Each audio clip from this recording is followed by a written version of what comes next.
gumagawa laban sa Diyos, sa pagtuturo na lang. 'Pag nagturo ka, 'pag nangaral ka, tiyakin mo yung tinuro mo, pinangaral mo, pinamuhay mo yun. Kasi 'pag hindi mo pinamuhay yun, mag-backfire sa'yo yun.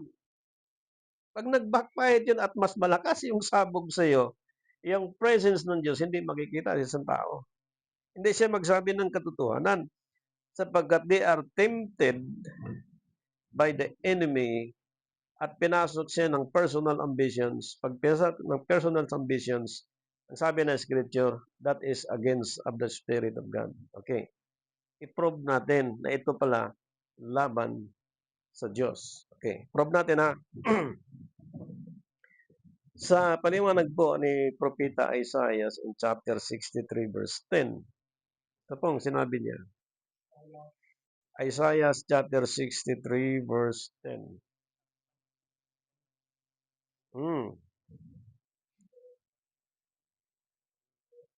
Amen. Ngunit sila'y nangaghimagsik at namanglaw ang kanyang banal na espiritu. Kaya siya'y naging-kaaway nila at siya rin ang nakipaglaban sa kanila. So, ibig sabihin po, those are against the Spirit of God, against the will of God. Sa madaling sabi, itong mga natukso at nagkaroon ng super ambition sa sarili, impyerno na pala yun. Yung suffering, nasasalang ka na, iba't ibang problema. Actually, yung mga sikat na kilala natin from 80s time, na ganito kayaman, ganito kabilinaryo, pero ngayon, naging sikat, nagtago sa batas. Anong naging problema? Because of crime, they are committed crime. Walang kriminal na nag-amin sa kasalanan niya. Lahat dinideny yun. But on that present time, na nagtago siya, gumawa siya ng laban sa Diyos, against the Spirit of God, impyerno na pala yung katayuan niyang yun. So, hindi niya magkuha yung rest, spiritual and physical, nabubuhay siya sa ambition na hindi naka-incline sa plano ng Diyos. So, if we talk year, 1 year, 2 years, 3 years, someday, iko-confiscate ng Diyos lahat ng bagay, even in any law in our time, na ini-implement ng bawat nations, even the barangay, magkakaroon po ng puwersang pag-confiscate ang Diyos. So, nakakalungkot yung time na yan. Sapagkat, hindi natin in-expect na mangyari yun, pero kailangan mangyari. Bakit po? Hindi matuto ang buong mundo kung walang wrath na gagawin ng Diyos. Sabi nga kanina, ang mundo naghahanap na sa Diyos. Hinahanap na ng mga leader ng bansa, bakit sa dami nating yaman, puro problema, laban doon, laban dito. Bakit nagkaganon? Ba't hindi naging mapayapa ang daigdig? In-expect na nga ng iba magkakaroon ng Third World War. Sabi ng iba, hindi naman. Sabi ng iba, magkaroon ng Civil War. Isipin mo kung meron kang apo na ganyang kaliit hanggang ngayon. Kung mangyari uli yung nangyari sa Japan, yung Second World War, na mga bata itchas iba tapos tusukin na ng bayoneta. Maatempo ba yan sa panahon? Imagine mangyari sa apo mo yan. Pwede mong sabihin, ay hindi na mangyari yan kasi ngayon may mga armas ng mga tao, bawat bahay may mga baril na. Kaya mo bang salubungin yung kanyon? Siguro sa mga nasa ICU, di bali pa sa bugan tong hospital. Tuluyan na akong mamatay. Wala na akong pakinabang. Tanda na ako eh. If you are 100 or 80, 70 above. 80 above. Pero ngayon, may mga 84 years old, masidhi pa sa Panginoon. Pero merong iba na mga 80 na, 90 na, minsan pumapalya na. Hindi na sharp yung sarili. Kaya sabi ko, Lord, huwag naman mangyari pag ako'y tumanda, mauga yung utak ko na hindi ko na maintindihan ang ginagawa ko. Kasi po, sa edad kong 56 years old, okay, birthday ko next week, hiningi ko sa Panginoon na pag-usad na kang edad, magkaroon man ako ng temptation, matempt ako sa Diyos. hindi ko bitawan yung 7 Holy Convocation, hindi mabago yung aral, at magkaroon ako ng ambisyon sa ikalawalhati ng Diyos. Amen. So kung meron akong kapayapaang tinaglay mula sa Panginoon, siya kung ibinabahagi sa buong daigdig na magkaroon din nawa sila ng kapayapaan mula sa Panginoon. Mayaman ka man, praise the Lord. Eh kung sobra-sobra na yan, medyo pahinga ka na sa sobra-sobra mong pera. Huwag mong pilitin na sa'yo yung billions.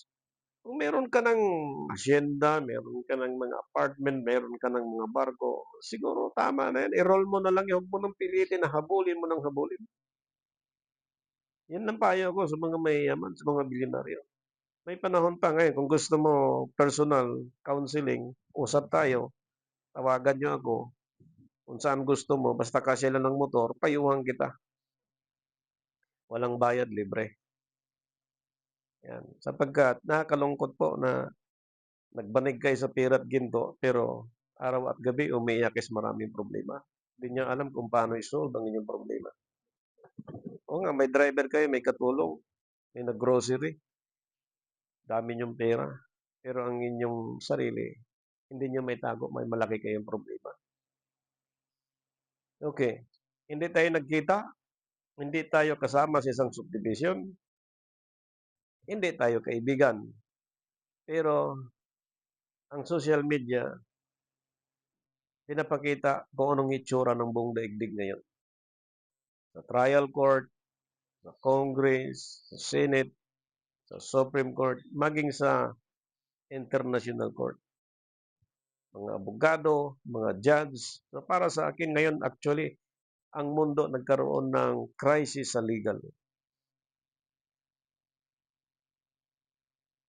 Hindi naman may tago sa lahat yon na kahit sino ngayon nakaranas ng demanda sa mga korte, hindi ka pwedeng kuha ng abogado na wala kang pera.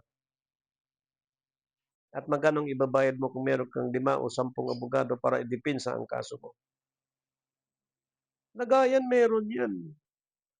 Maraming nagsabi na kahit ang mali, pwedeng baluktutin dahil sa pera. At kailan lang nahayag itong huli lang. Pero mga 80s time, tinakpan lahat yun. At dinanas namin yung ganong problema po. At kahabagan na ng Diyos, ang pag-iingat ng Panginoon, hindi na samantalahan yung property na dapat para sa iyo. So, ang dinidin lang po dito sa ating pagsusuri sa aral ng Panginoon, 100% paglaban sa banal na kasulatan o sa Diyos ang ambition. Ang sabi ng Isaiah chapter 63 verse 10 na binasa kanina, ito pong sabi niya, pakiulit, Tagalog. Ngunit sila'y naghihimagsik at namanglaw ang kanilang banal na espiritu. Ngayon, pag kinukurik ka ng Diyos, ang tao, ang barangay, ang lungsod, ang nations, international, that we have 197 nations, pag kinukurik ka, huwag ka nang lumaban. Kasi ang time ng war times, sa Third World War spiritually, ang kalaban ng masama ang kordero. Sino yung kordero? Ang anak ng Diyos. Yung anak ng Diyos, binigyan ng pangalan na lalong dakila sa lahat ng pangalan. Ang pangalan yun hindi galing kay Mary at Joseph, galing sa Diyos. That is John chapter 17 verse 6. Ang Jesus nag-start from 1 year old up to 30. Nag-ministry siya supposedly 3.5 years. Tinawag siyang Christ. Anong ibig sabihin ng Christ? The Anointed One, the Holy One, and the Image One. What is the meaning of Jesus? Jesus means Savior. Oh. Lalaban ang daigdig sa kordero means Jesus Christ. Ang sabi ng 17:14, hindi sila mananaig. At ang kasama ng kordero sa panahon yan ay ang mga saserdote at mga pili at tapat na tinawag ng Diyos. So, if we talk missiles, if we talk bombing in any nations, Russia and Israel or Amerika na meron ka, mas matindi ang weapon ng Diyos. Walang pwedeng kumakalaban sa weapon ng Panginoon. At ito ay pinakita ng Scripture. Pag kinokorek na ng tao, pag nilinaw na ng tao, pag pinagsabihan ka na ng tao, ng Diyos, ang tao hindi ka na pwedeng mag-react dyan. No need to defend yourself. Anong gagawin mo lang? You need to surrender sa Panginoon. Lord, di ko na kaya. Sapagkat, if we talk righteousness, ang mali ko, ang mali ng tao, at ang mali ng buong daigdig, lilinawin ng Diyos yan. Ang ibig sabihin ng forgiveness means to tell the truth. Pag sinabi mo yung katotohanan, ang forgiveness ng Diyos anytime, bibigay yan. Pero kapag mamatigas pa ang tao, base sa Scripture, lalong ang suffering niya lalala ng palala sapagkat ang wrong ambitions, those are tempted today, ang automatic yan against the Spirit of God. Against God, automatically yan. Itong paliwanag ni Apostol Mateo in chapter 12 verse 31 ng Mateo. Ito po paliwanag niya kasunod doon sa Isaiah chapter 63. Chapter 12 verse 31. Amen. Amen. Kaya sinasabi ko sa inyo, ang bawat kasalanan at kapusungan ay ipatatawad sa mga tao. Natapat ang kapusungan laban sa Espiritu at hindi ipapatawad. See?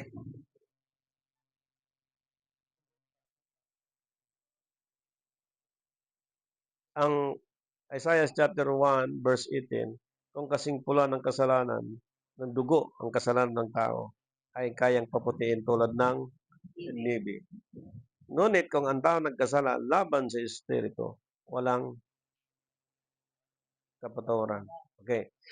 Ngayon, ang Matthew 6:33, seek ye first the kingdom God. Number 1. Number 2, righteousness. Number 2, all these things shall be added.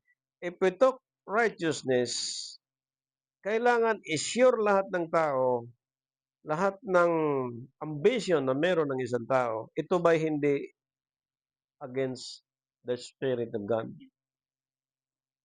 Ito bang pamamahala? Ito bang pagtuturo? Ito bang pamumuhay? Ito bang righteousness of God? Sa kasalukuyan, hindi ba ito laban sa banal na Espiritu? Halimbawa, baptize ng isang tao, pumirma ka na ng agreement, pumirma ka na ng resolution, and that is officially na yan ay revelation, understanding mula sa Panginoon. And you live on that understanding in how many years? Pagkatapos, sasabihin mo, hindi yan ang totoo. Ito ang totoo. Ano sa tingin nyo? Ang tao kapag nagkasala laban sa Espiritu, sabi ng Scripture, walang. Okay. How about the gospel of grace? Sapagkat ngayon, may taong nagpatuloy sa paglilingkod sa Diyos. That is gospel of grace. Ngunit, itong nasa gospel of grace na ayaw sa gospel of the kingdom, ibig sabihin ayaw ang paghahari ni Kristo sa mga taong ito, sapagkat ang mga taong ito ay meron pong ambisyon. Na ang ambisyon nito is against the Spirit of God. Ngayon, pag namatay yun, saan pupunta? Ipinakita na nga yung pattern sa suffering means fire, na kahit buhay siya ngunit patay sa paningin ng Diyos, na kahit buhay siya, punong-puno siya ng maraming problema. Kasi actually, ang scanning sa anumang document, kapag legal yon, legit yon, na isang dokumento, pag i-scan mo yun, nakikita mong originality. Ang tao, kapag mayroong self-ambitions at na-tame siya sa isang kasinungalingan, ang labas nun against the Spirit, makikita mo yung changes sa isang tao kung nagbago o hindi. Mayaman ka't mahirap. kapag mayroong pagbabago, mapapansin mo yung sarili na meron kang pagkonsidera doon sa isang bagay na maaaring nasadlak ng isang tao sa isang pagkakamali, sa isang desisyon na maamin niya na pagkakamali ko nga. Na maaari na ang tao na nagdedepend sa kanyang sarili na pwede niyang sabihin, kailangan ko ituwid ang sarili ko. Kailangan kong idepensa ang sarili ko. Now, sa kaso ng crime, medyo mas mabilis kaysa civil case. Kapag ang civil case, pag pinairal po yan, mahaba-haba. Kalalakihan ng apo. But it's up to you, brothers and sisters in Christ, or any individual today, Islam, Buddhism, it's up to you kung gusto mong humaba ang suffering. It's up to you. Ang sa amin lang, gusto naming mapaikli, no? Na ang kalooban ng Diyos sa atin, there is no condemnation in Christ Jesus, na ang kaligtasan, sabi sa Scripture, sa paliwanag ni Apostol Pablo, hindi bukas kundi ngayon. So, we need to decide. In every president, in every nation, we need to decide. Anong plano ng Diyos sa bawat bansa? Bawat leader ng bawat churches, we need to decide. Bawat individual, we need to decide. Now, doon sa mga below 30 years old, sorry lang kayo, patuloy lang kayo, magsaliksik lang kayo, huwag mo na kayong mag-criticize sa Biblia, sa pagtatalakay sapagkat malinaw yung binanggit na scripture na kanina ang mga apostol nagtanong na gusto nilang mailagay kung sino sa kanan, sino sa kaliwa. Sabi ng Panginoon, hindi nyo alam ang inyong hinihingi. Ngunit, sa siging hingi,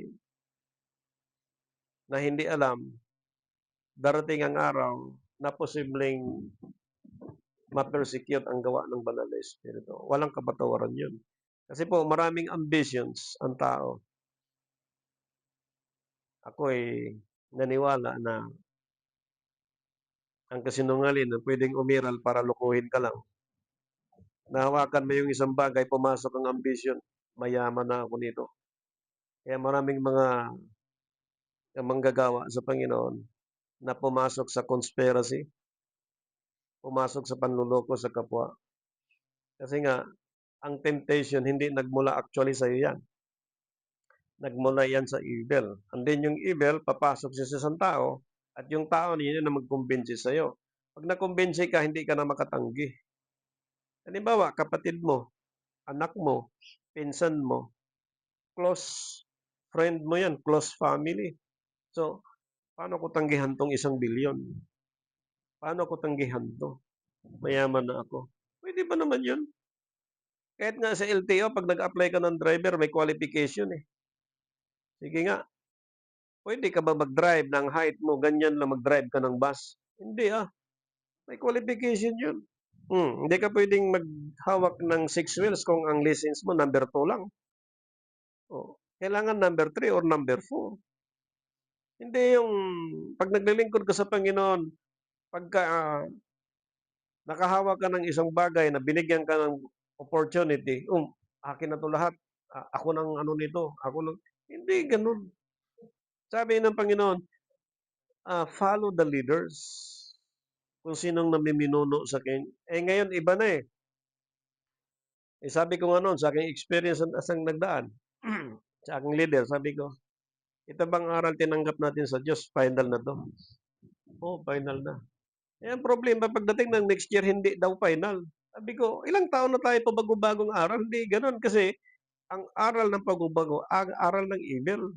At hindi natin ini-encourage na ang tao sumunod doon sa pabago-bagong aral. Ang linaw ng scripture na hindi tayo pwedeng matempt sa mga bagay na laban sa Diyos.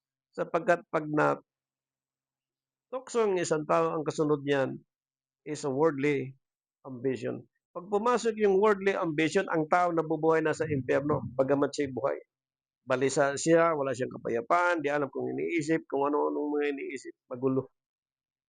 they need rest with the promise of God.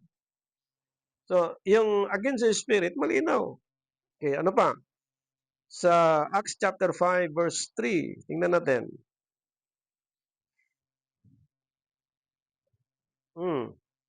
Against the Spirit. Natapat sinabi ni Pedro, Ananias, bakit pinuspos ni Satanas ang iyong puso upang magsinungaling sa Espiritu Santo? At upang magiging ng isang bahagi ng halaga ng lupa? Ang problema kasi po dito sa kasong ito, sa meeting, kung ilan sila doon, maring nagsabi itong mag-asawa na magbenta sila ng lupa. Magkanong amount? Ito yun. Nung nagsabi sila ng amount, hindi maloko mga apostol sapagkat puspos sila ng Espiritu. Nung tiningnan nila, hindi naman pumasok doon sa eksaktong bahagi na dapat na ibigay nila yung amount. Sapagkat yung amount na yun na kanilang ibibinta, iipunin nila yun, ibahagi sa mga wala. Eh siyempre may mga treasurer, kinocompute yun. Alam nila kaagad kung sino yung hindi nagtapat doon sa usapang yun. Kaya sabi ni Pedro, bakit nagsinungaling sa Espiritu? Ay ang sabi ng Malakias chapter 3, pag binasa mo yan from verse 4 hanggang 7, lahat ng bansa nagnakaw sa Diyos. Oh. Ngayon, pinabalik ngayon ang tao sa Diyos through Jesus Christ. Sapagkat ang bansa nagnakaw laban sa Diyos. Oh.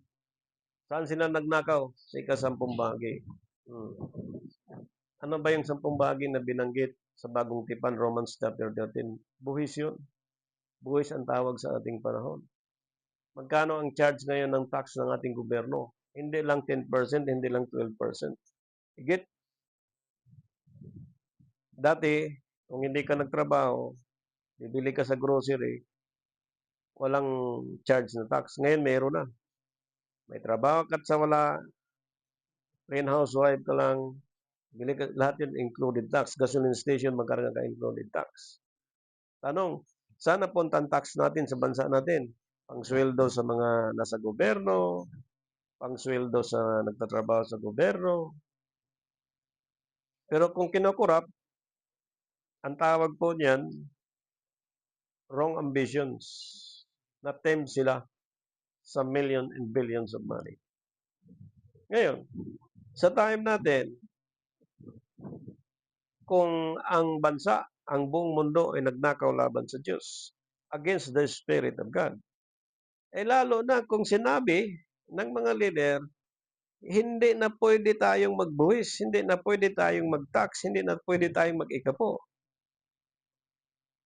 Walang provision na pinakita sa Biblia na inamindahan ng mga apostol na bawal na magbigay ng 10%. Nalina lang ni Paul, bigay kayo ayon sa pasya ng inyong puso. Kasi po, may nagtatayats ngayon under the law.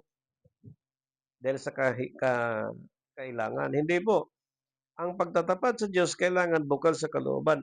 Ang mundo, nagbibigay ng 10% buhis, pangsweldo sa mga tao. Kung magkano pumasok sa isang bansa, pamahalaan ng bansa yon. Sa church, ganun din. Ano ba ang tatanggapin lang ng pastor, ng leader ng church? 1,000 ang pumasok sa church, tithes. Yung 10% nun, 100, yun lang sa leader ng church. Yung 90, hindi na niya hawak. Wala na siyang pakialam doon. Eh ngayon, kung hindi mo kaya, di magtrabaho ka. Magtrabaho tayo. Hindi tayo aasa doon. Bawat bansa, magkano ang sweldo ng presidente? 200, 300,000? Magkano ang sweldo ng senador? Magkano ang sweldo ng congressman? Hindi makontento ka, sabi ng scripture. Ay kung hindi dumating ang bagyo at baha, hindi makita natin ang mga ghost project na ito pala eh. Di ba? Kawawa, ilang namatay sa Cebu. Pag tinignan mo yung flood control na ginawa, walang tibay. May mga project sa Bulacan, hindi po malinaw yan mga kapatid. So, itong atin hindi in pag-iintriga no, sa mga naging korap. Ang atin lang, yung pag-isipan nating mabuti itong mga 40, 50 above ang edad, 60 above, na isang pagkakamali po na kailangan matuto tayong manikluhod sa Diyos sapagkat ito ay laban sa banal na Espiritu. Paglaban sa banal na Espiritu, ang mundo, sabi ng Biblia, hindi kayang magbigay ng kaligayahan ang Espiritu ng sanlibutan kaysa Diyos. Tanging ang Diyos lang makapag-aliw sa atin para tayo ay lumakad sa daigdig na ito na hindi laban sa banal na Espiritu. Kaya itong paliwanag ng Scripture hanggang kay Apostol Pablo, okay, puntahan natin. Ephesians chapter 4 verse 30. Chapter 4 verse 30. Amen. At huwag ninyong pighatiin ang Espiritu Santo ng Diyos Yes. na sa kanyang kayong sinatakan hanggang pag-aarawan ng pagkatubos. So pagpighati ng Espiritu ng Diyos sa buong mundo ngayon, ewan ko lang kung pakinggan pa ng Diyos yung mga panalangin.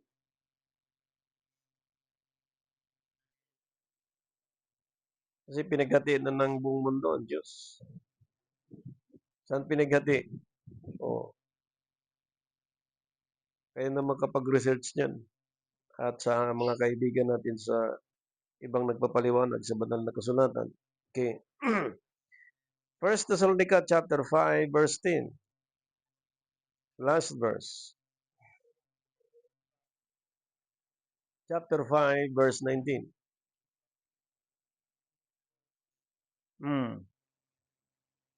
Huwag ninyong patayin ang likas ng Espiritu.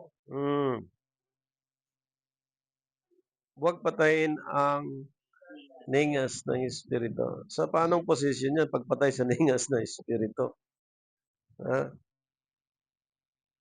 Dati, ang isang tao o sino man nandoon sa paniniwala, nandoon sa pananampalataya, nandoon sa paghanga. Pagtakbo ng panahon, pagpasok ng temptation, pagpasok ng ambition, yun na. Pinigil na niya ang ningas ng Espiritu. Ako'y naniwala sa hindi nakatawid sa pagsubok, hindi nakatawid sa anumang temptation, sa iba't ibang paraan ng pagtukso ng kaaway sa sinumang tao. At nangyari nga kay Solomon. Okay. Ang paliwanag ng marami, legal na mga wife ni Solomon lahat yun. Legal hindi. Di ba legal? Bakit? Kasi puro dalaga yun. Diba? Puro dalaga. Kapag pinag-uusapan ang batas, ang legality, walang pananagutan si Solomon sa fornication. Saan siya nagkasala? Saan siya nagkamali? Doon sa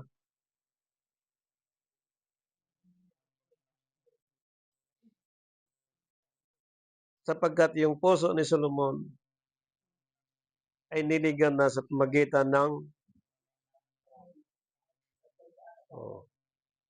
alin pipiliin ng tao sa panahon natin? Yung magkaroon ka ng maraming karangyaan na laban naman sa Diyos. Yung magkaroon ang tao ng karangyaan, nagsasalang naman sa maraming problema at kahihiyan. O nakasunod siya sa kalooban ng Diyos na hindi laban sa banal na Espiritu. Na kahit ang mga ito katulad ni Christ nang siya'y nabubuhay at mga apostol, nung kanilang nasumpungan na ito, and dineclare na agad to live and to die.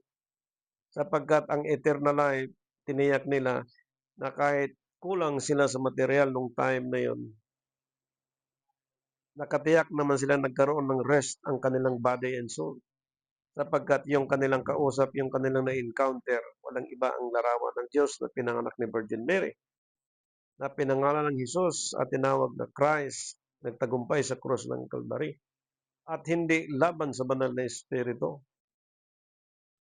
Ngayon, sabi ni Paul, sa amin ang kamatayan, sa inyong buhay. Ito yung binigay sa atin ang buhay ngayon.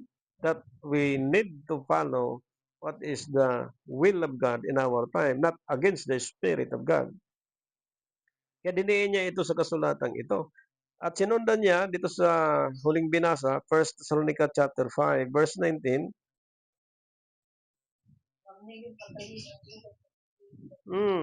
Kaya pag pinatay ang ningos ng Espiritu, ako'y naniwala po, okay? Especially sa mga backslider. Kahit anong gagawin pong yan, lokso-lokso, kabaganan ng Diyos kung paano po niya ma-restore ang kanyang spiritual na ugnayan sa banal na Espiritu. Wala na po yan. Kaya sabi ni Paul, iwasan mo yung mga tao na sumasamba sa Diyos-Diyosan at napakiapid sa aral spiritual. Inaiiwas na talaga yan. May nagtanong na sa atin, paano kung anak mo pinsan? Tao nga eh. Wala siyang pinipili. And kung kaya nating pangaralan at pagsabihan, di pagsabihan, pangaralan. Kaya ang bisa ng ayuno sa ika-4, ika-5, ika-7 at ika-10, yung pinag-uusapan natin sapagkat ang buong mundo ngayon base sa binasa kanina, chapter 18 verse 3 sa English Bible, for all nations have drunk of the wine. Pag sinabing wine, wala namang wine na hindi nakakalasing. Tubig nga, pag dinamihan mo yung inom mo, isang galon, isang inuman, pag hindi ka, drunk of the wine. Alak to. Literal, pero ang tinutukoy dito, literal spiritual. For all nations have drunk of the wine of the wrath of her fornications. And the king of the earth have committed fornication with her. Pag pinag-uusapan ang central bank, ano ba pinaka-central bank sa buong daigdig? International Monetary. Lahat doon nagmula yun. Sinang mayamak ng gold and silver sa buong daigdig? Alam ng mga leader. Ngayon, kapag ikaw ay bansang mahirap, pwede kang mangutang at pautangin ka. At hindi ka rin pautangin kung wala kang source sa iyong bansa. At lahat ng bansa, meron eh. Bansa natin, daming source. Pero nangungutang pa rin tayo. Pag nangutang ka, hindi pwedeng hindi ka susunod doon sa usapan ng pinangutangan mo. Susunod ka. Halimbawa, magkano ibabayad mo every quarter, halimbawa, sunod ka. O monthly, magkano ibabayad, sunod ka. Pag sumuwi ka doon, nadiyari ka. Barangay abutin mo. Sabi nga, wala na nagkukulong sa utang, pero kahihiyan. Mahirap tumayo sa isang sitwasyon na hindi mo alam ang nasa paligid. So, sabi nga ng Diyos, know your call. Be not compromised in this world. Sa sobrang bait natin, sa sobrang nating para magkaroon maraming kaibigan, sige na sige. Pero after all, ikaw nag-suffer. That is a fire. And the king of the earth have committed fornication with her. And the merchant of the earth are. Anong kasunod? Ha? Nagsisagana. Lahat na nag-connect. Wala kang pera, pautangin ka. Sunod ka sa gusto namin. Pag sumunod ka sa gusto nila, di sunod ka. Ngayon, kung saan galing yung mga wealth na yan, papasok sa church. Pagpasok sa church, kailangan mo pag-pray para maging sagrado ang perang gagamitin mo. Ngayon, yung not against the Spirit of God, ibig sabihin, nagsasabi ka ng totoo, transparently, hindi mo itago, hindi mo ilihim, sasabihin mo yung katotohanan, na alam mo rin na kahit sabihin nating lantad sa harapan ng Diyos, Diyos magkubli sa'yo kung paano ka i-prosper, paano ka i-grow up ng Diyos sa spiritual and literal matter. Sapagkat alam ng Diyos kalagayan ng bawat tao eh. Kaya sa mga edad 30 above, 40, 50, 60, 70, time na natin mag-isip. Kung may ambition tayo, dapat nakaugnay sa Diyos. Kung natukso man tayo minsan, kailangan sikapin na yung tukso na yon hindi na pairalin at pagyamanin. Unti-unting mag-slow down na. Kasi ngayon, the more na ang allocation ni Satanas, kinakagat mo, pagdating ng pagdating. Pagdating ng panahon yan, bulusok yan. Pag bulusok, pagdating ng panahon, sino magsuffer? Hindi lang ikaw. The whole family, the whole nations, magsasuffer yan. Mabuti na lang tayo mga naglilingkod sa Diyos, sa tulong ng Diyos, na kahit sa sitwasyon ng ating bansa, naging relax tayo dahil sa pangako ng Diyos. At loobin ng Panginoon sa iba't ibang bansa, kapatid sa pananampalataya, sa iba't ibang lugar, na mga kaibigan natin sa social media, isip tayo, plano tayo, na huwag nating pilosopihin yung katuwiran ng Diyos. Sapagkat yung against the Spirit of God, yung kino-question natin ang plano ng Diyos. Yung kinakalaban natin ang plano ng Diyos. That is wrong. Kung may pamahalaang mabuti, pag-usapang mabuti, pag-aralang mabuti, basta ang importante, panalo ang mga taong nabubuhay hindi sa kasalanan, kundi pagsunod sa banal na Espiritu. Kaya dito, ang buong mundo, pinakita kanina, at doon sa Revelation chapter 15, verse 4, "Who shall not fear thee, O Lord, and glorify thy name, for thou only art holy, for all nations shall come and worship before thee, for the judgment are made manifest." So, wala tayong ibang gagawin kundi purihin, dakilain, sambahin ang Diyos sa Espiritu at katotohanan. John chapter 4 verse 24. At kilalanin ang bagong pangalan sa ating panahon in the name of Jesus Christ. Na itong pangalang Jesus Christ mula sa Ama, John chapter 17 verse 6. At walang ibang pangalan sa silong ng langit na sukat kaligtas, Acts chapter 4 verse 12. At yung Isaiah chapter 6 verse 9, na ang pamamahala ay lagay sa kanyang balikat. At yung katuparan, si Jesus Christ, na pinanganak ni Virgin Mary, na nagdala ng pangalan, walang iba ang anghel ng Diyos, si Gabriel. At iyang pamamahala, which is government, ipagkatiwala sa kanya. Kaya ang kanya pong panggobyerno sa ating panahon, sa kingship time ni Jesus Christ, kairalin po niya yung propesya ng Isaiah chapter 9, verse 6 and 7. So, ang pangalan ng kanyang government is Jesus Christ Government. Na ang pastors and bishop, Minister of Reconciliation, Philippine International Missionary, ay nasa ilalim ng Jesus Christ Government. Okay, magtanong kayo kung ano ang aming grupo. Ang grupo po namin ay nasa ilalim ng Jesus Christ Government. Sa Diyos ang pinakamataas na papuri, pagsamba, pagdawalhati, sa banal at makapangyarihan niyang pangalan. In the name of Jesus Christ, happy Christ Sabbath today. God bless. Hallelujah.